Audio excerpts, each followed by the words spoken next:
المسلمين وسنة المؤمنين رحمكم الله. روي عن أبي هريرة رضي الله عنه قال رسول الله صلى الله عليه وسلم: إذا قلت لصاحبك يوم الجمعة أنصت والإمام يخطب فقد لاغوت. أنصتوا واسمعوا وأطيعوا رحمكم الله. أنصتوا واسمعوا وأطيعوا رحمكم الله. أنصتوا واسمعوا وأطيعوا رحمكم الله لعلكم ترحمون. اللهم صل على محمد. اللهم صل على سيدنا محمد. اللهم صل على سيدنا محمد وعلى آل سيدنا محمد. السلام عليكم ورحمة الله وبركاته.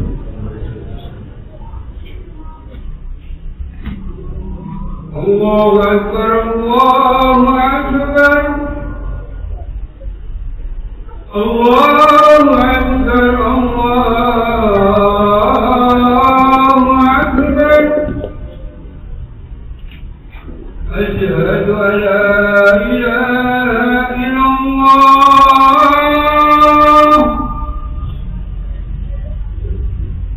أشهد أن لا إله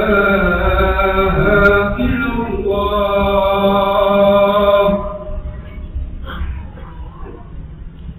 أشهد أن محمدا رسول الله.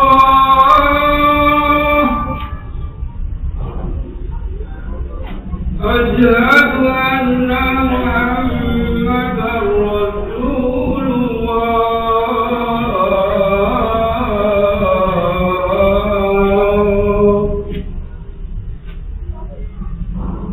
حي على الصلاة.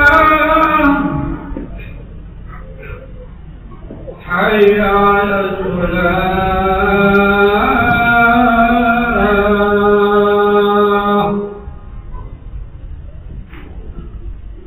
حي على الفلاح.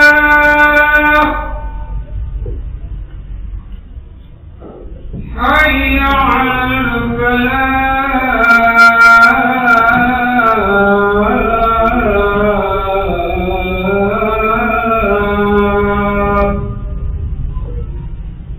الله أكبر الله أكبر. لا إله إلا الله.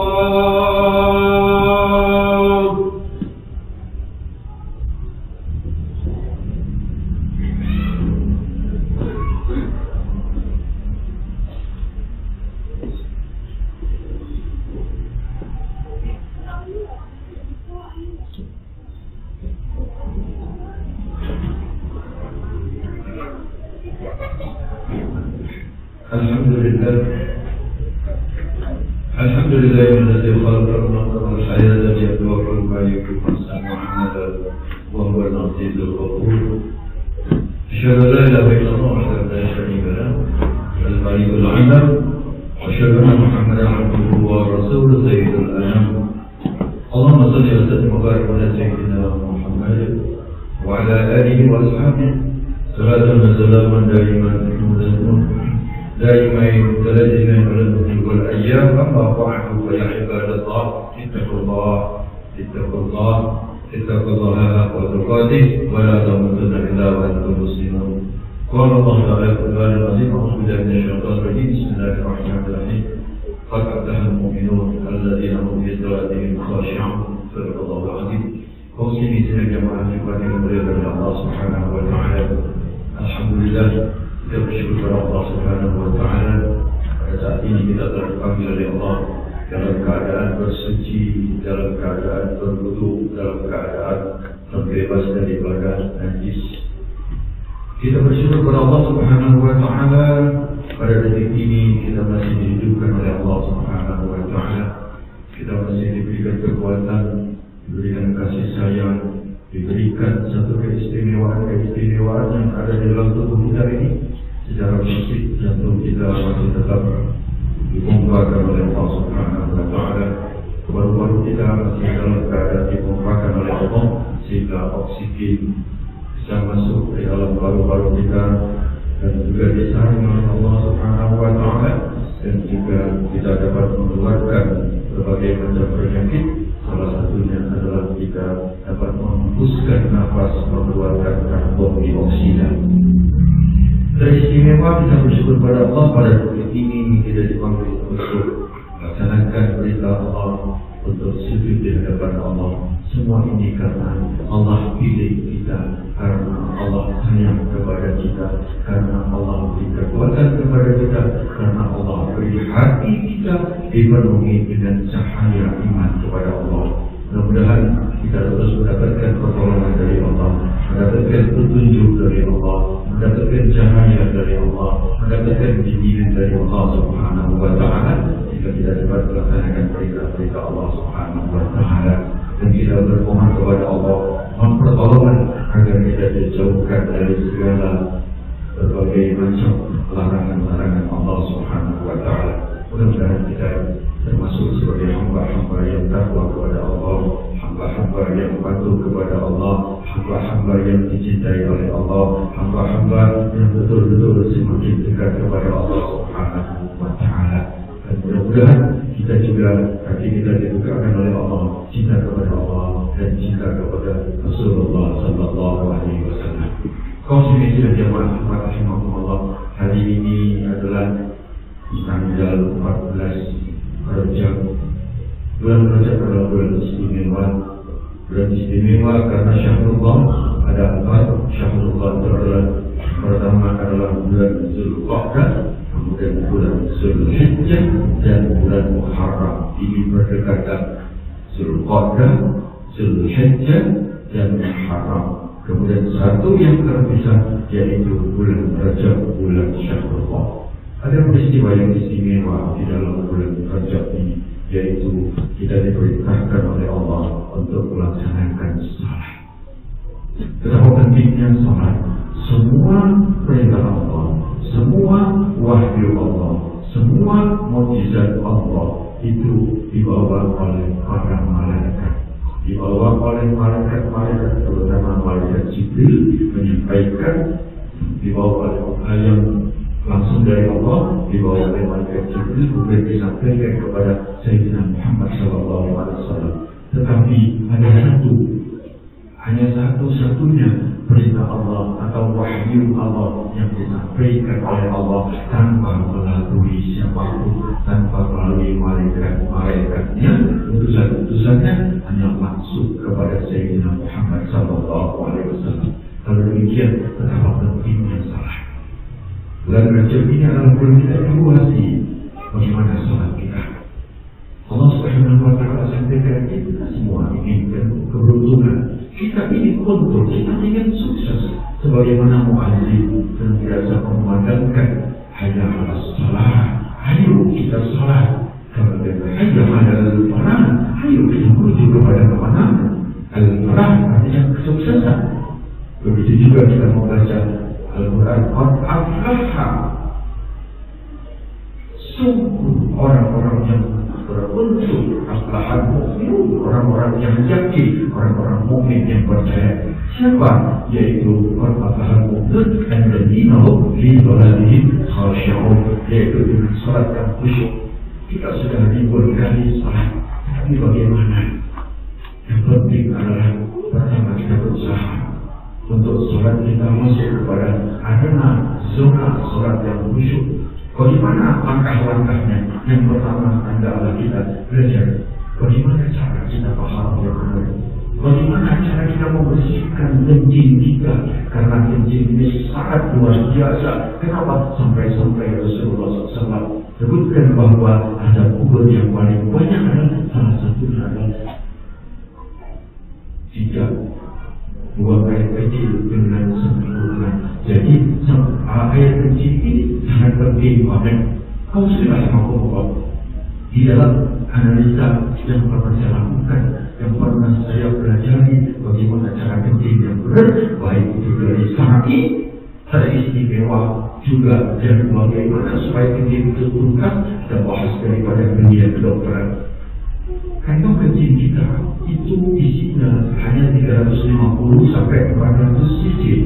Setiap keluar, apabila kita buang air kecil, perlu kita ketahui bahwa keren sehingga kita bisa tahan di mana ada kerennya. Nah, keren inilah yang penting, yang perlu kita ketahui di mana posisi kerennya. Kerennya adalah terletak di dalam atau di pangkal daripada tempat kita kencing. Ini bukan pada ujung. Kau sudah Allah. Mari kita belajar bagaimana cara kencing yang benar, bagaimana cara jongkoknya, bagaimana cara berdirinya. Semua itu akan menyebabkan tuntas. Tetapi apabila kita tidak belajar, maka di saat kita luput, maka dia akan keluar. Di saat kita sujud, dia akan keluar, tetapi tidak terasa. Kenapa tidak terasa? Karena dia sudah keluar atau sudah lewat daripada kantong kencing atau fisika kulinaria tadi, sehingga kita tidak terasa.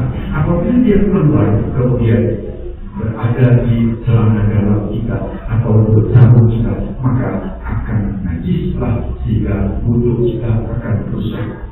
Kalau wudhu kita rusak, maka sholat kita pun akan rusak. Setelah kita belajar cara kencing yang benar, kemudian cara buang kencing yang benar, kemudian yang kedua yang juga penting, bagaimana kita wudhu yang benar.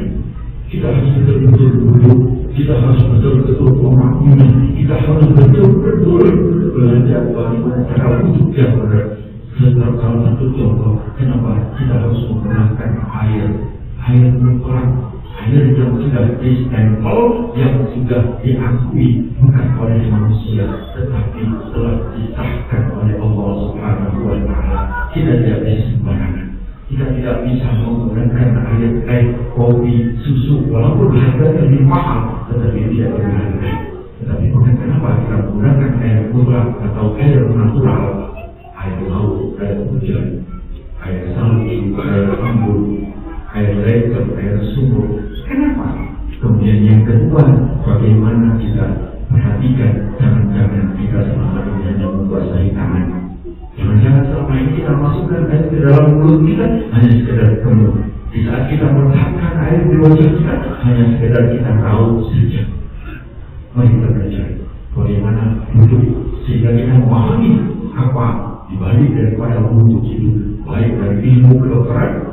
Salah satu contoh, saya contohkan pada ketua yang singkat ini, kita membuka mulut kita, kita masukkan air ke dalam mulut kita.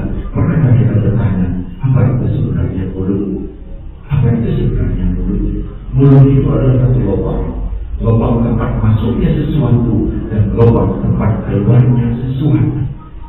Kaum muslimin rahimakumullah, tempat masuknya sesuatu itu apabila kita masukkan sesuatu yang haram, maka rusaklah daripada tubuh kita yang akan membentuk sel-sel pada tubuh kita.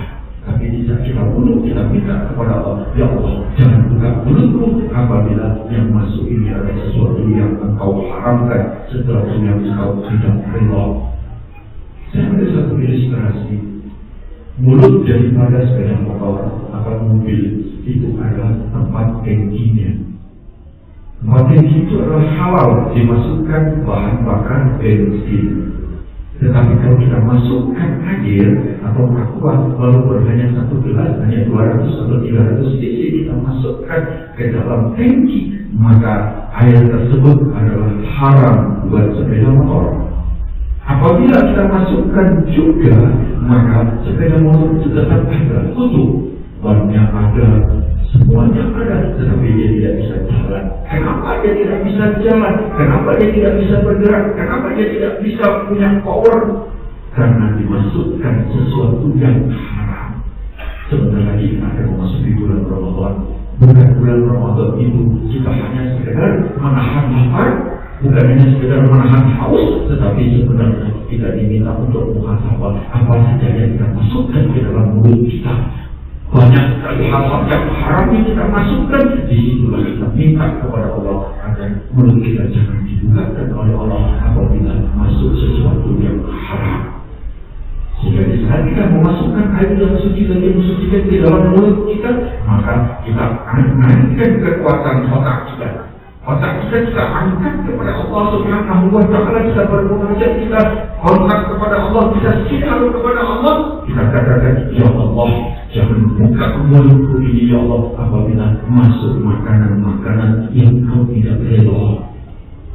Kemudian akan masuk, makanan akan masuk ke dalam tubuh kita, akan membentuk sel-sel yang ada pada tubuh kita. Apabila masuk makanan-makanan yang Allah ridha, yang halal, insya Allah sel-sel yang 80 sampai 100 triliun itu menjadi sel-sel yang akan tertuju bersiksa kepada Allah. Tetapi sebaliknya, apabila masuk kotoran-kotoran, masuk ke sesuatu yang haram, ini akan merusak. Sampai berilustrasi kembali di saat mata kita. Mata kita di saat kelilipan, bagaimana rasanya? Kita akan susah, kita akan pedih dan kita akan sakit. Begitu juga apabila hati kita diracuni oleh racun-racun yang haram. Muslim, rahimahullah, mari kita belajar. Ini sebelum itu sedikit tentang bagaimana cara wudhu yang baik. Mudah-mudahan insyaAllah dan kita terus berusaha semaksimal mungkin mencari bagaimana cara kencing yang baik, buang air kecil yang baik, yang benar, sehingga kita tidak membawa najis di saat kita rukuk, di saat kita sujud, itu sudah tuntas dengan semuanya. Di saat kita wudhu juga demikian, sudah beribu-ribu kali kita wudhu, tapi apakah dengan wudhu itu kita semua menjadi orang yang suci, ataukah hanya sekedar membasahi tangan, membasahi atau sekedar kemuk? Bukan dengan kita wudhu, tetapi hanya sekedar tahu. Begitu juga dengan demikian. Konsultasi Allah apabila orang berwudhu dengan baik, itu seperti langit nanti, dia akan diblok, dia akan menutup sehingga api neraka tidak bisa menyentuh daripada air yang kita lakukan pada saat ini. Mudah-mudahan insya Allah kita diberi semangat oleh Allah, kita diberikan satu ilmu oleh Allah untuk belajar dan belajar. Iqra bismi rabbika alladzi khalaq. Terus kita belajar untuk mendekatkan diri, untuk menyempurnakan, untuk memperbaiki diri. Mudah-mudahan bulan Rajab ini adalah bulan yang istimewa, sehingga sholat kita adalah sholat yang benar, sholat kita adalah sholat yang diterima oleh Allah Subhanahu wa Ta'ala. Inna sallallahu alaihi wa sallam Allahumma fi qadar wallahu ta'ala a'udzubillahi minasyaitonir rajim. Bismillahirrahmanirrahim. Wa may yahdihim mu'minan faqad salihat wa ba'dahu darajatun. Barang siapa yang kepada Allah dalam keadaan beriman, lagi sungguh-sungguh dalam beramal saleh, maka mereka itulah orang-orang yang memperoleh tempat-tempat yang tinggi, tempat-tempat yang mulia. Surah Toha ayat 75. Mudah-mudahan kita terus dipanggil oleh Allah kata menuju kepada Allah Subhanahu wa Ta'ala dalam keadaan beriman yang kokoh dan kuat, dan mudah-mudahan kita juga diberi semangat, diberi kekuatan, sinyal yang luar biasa untuk beramal saleh, dan mudah-mudahan Allah akan kita di tempat yang tinggi, tempat yang mulia. Barakallahu a'lam. Wa nafa'ana bima fihi min al-ayat wa taqabbalani minkum tawwabun rahim. أقول قولي هذا وأستغفر الله العظيم لي ولكم ولسائر المسلمين والمسلمات والمؤمنين والمؤمنات فاستغفروه إنه هو الغفور الرحيم. اللهم صل على سيدنا محمد وعلى آل سيدنا محمد.